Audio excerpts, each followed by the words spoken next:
Hello? Good afternoon. Is this Miss Sophia? Yeah, this is she. What do you want? I'm calling from Freedom Apartments in regards to your application. Yeah, I mean, someone already called me and told me that my application was rejected. Well, that's exactly why I'm calling. Your application was reviewed by upper management. We're trying to give back to the community this Christmas, and we'd like to get you back on your feet. We're offering you the apartment rent-free for 6 months. Now, while in the program, you'll need to commit to finding a job. Yeah, of course. Thank you so much. I cannot believe that this is happening. You're very welcome. Now, before I go, there is a local business with a job opening.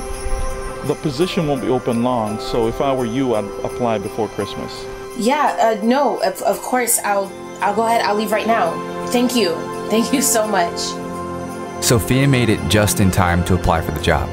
However, to Sophia's surprise, they were expecting her. Great, you came highly recommended. Really? If I could kindly ask, who recommended me? You don't know? Your father. Really? Yes. You see, he invested in my company when I was starting and no one else would help me. So when he called me, I was more than happy to help him because I know he has been so great to me. After all this time, Dad was still looking out for me. He would put his name on the line and use his influence just to help me.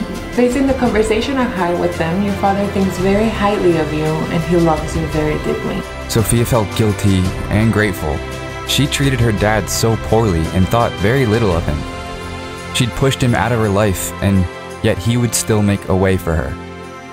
Sophia thanked the woman and left to think about how she could mend the relationship with her dad.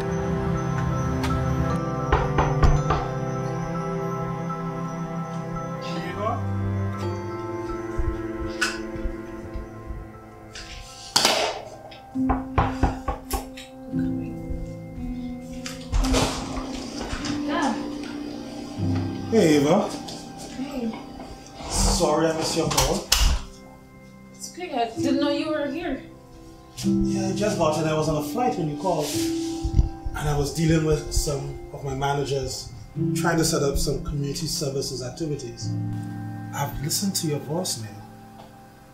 And I realized that you've been under a lot of burden lately, Eva. Michael told Ava how concerned he was when she stopped calling. He explained how he wanted to help her and Mia and how desperate he was to repair the broken bonds within his family.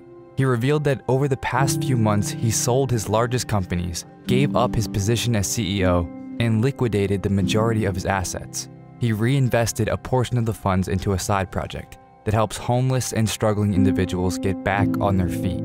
He also handed Ava an envelope with a sizable check. Ava was shocked. Her dad gave up so much just to help her? No. It was deeper than that. He gave up everything to save her. The money would not only pay for the medical treatments, but also cover all her debts. All of it. The length he was willing to go to seemed so excessive. There must have been some other alternative. But then, a second realization. This wasn't just for Ava. It was also to save Sophia. Love was what compelled him to give up everything, even for a person who rejected him. And it was this intense act of love that broke through the resentment and bitterness Ava held towards her sister. Never once did he make them feel like they were adopted. He always treated them as though they were his very own. Yet it baffled Ava, the depth of her father's love. If he could go to such lengths for them, then how could she do any less for Sophia? As Sophia laid in bed, she thought about the awful things she said to her sister, and how she pushed away her dad. She treated the only family she's ever known as though they were strangers. Sophia tried to think of some way she could make it up to them when there was a knock.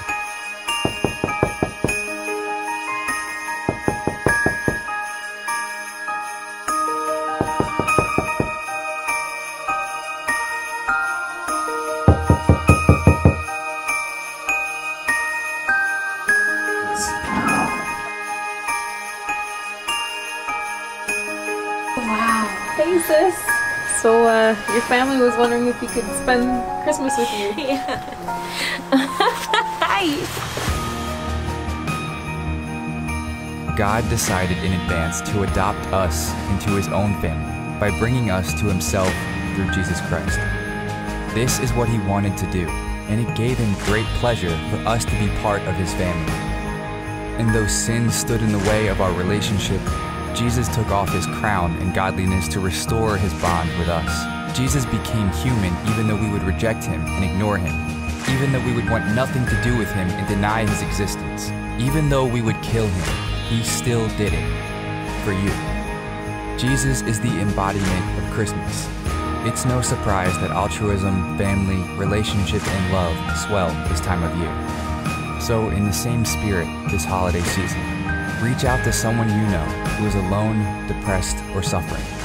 Reach out to a friend, an enemy, or coworker. If you have none of those, reach out to your nearest neighbor and just show them love.